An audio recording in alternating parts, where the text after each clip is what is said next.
Hey yo, it's your boy Monster Man Rocco. It's your boy Swagger Rock. This is Snack the Ripper. If you rap for those who don't know. This is Master Ace. You are now rocking with the best. Breaking Records Radio. Breaking Records, man. Breaking Records Radio. Breaking Records Radio. Breaking Records. Breaking Records. Breaking Records Radio. Let's go. Breaking Records Radio. Press the 5-9. Breaking Records Radio. Breaking Records, man. Radio is like the place to be. I don't fuck strange music, dude.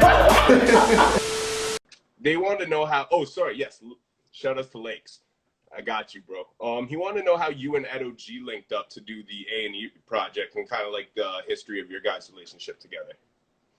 All right. So in 2004, when I dropped The Long Hot Summer, I was doing a tour, and Edo wound up rolling on that tour with me, and we did about 26 shows together. We were in the van together the whole time.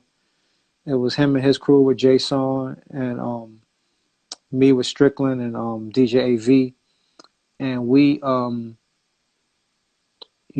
during that time period from '04, we had collaborated on a bunch of other people's songs. Yeah. Like dudes would ask me to do a verse. I do the verse, and then I hear the final version, and Edo G's on it too.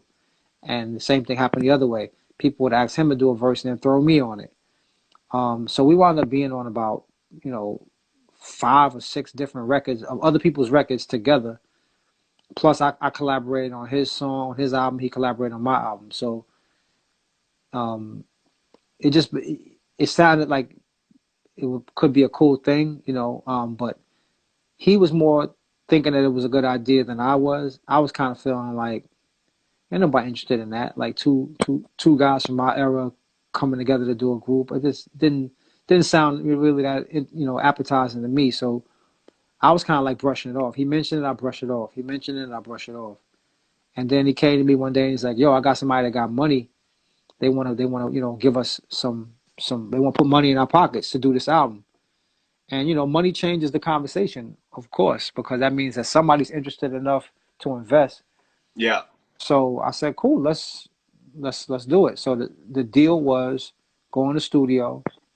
They were going to pay us X amount of money to lay down 10 songs.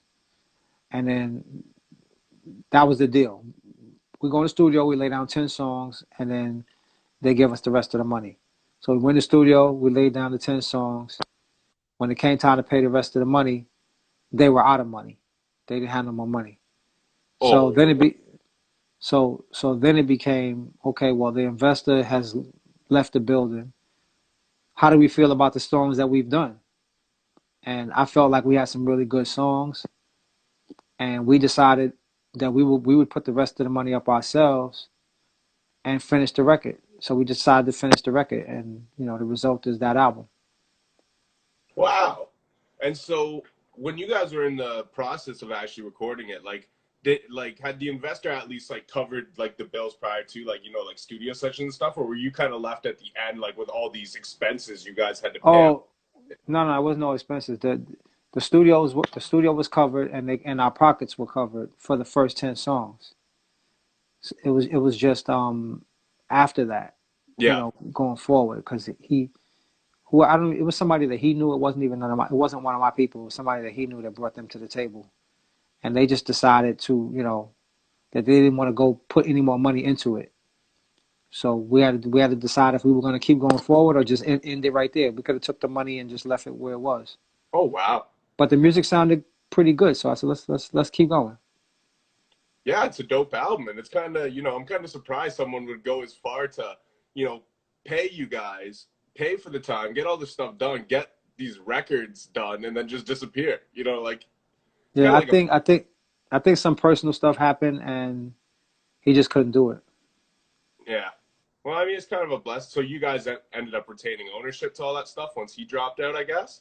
Yeah, exactly. We owned the record. And we just went and we every time if we got a beat from a producer, we would just go half on the purchase of it, or a verse. We just went half on stuff. Mixing, we just went half on everything. Wow. Yeah. You guys ended up making, a super dope project like the Lil Young. That was another one that when it came out, you know, it spoke volumes to me. You know, it was glad. It just felt good to have an artist who you looked up to, respected very much, come out and say the things you were already thinking. You know what I mean? It was like, Yeah. I felt that way. My boys felt that way. So when you guys dropped that, and we were both, you know, me and my clique were all big fans of you and Edo separately. So when you guys came together and did that, we're like, yo, this is crazy, you know.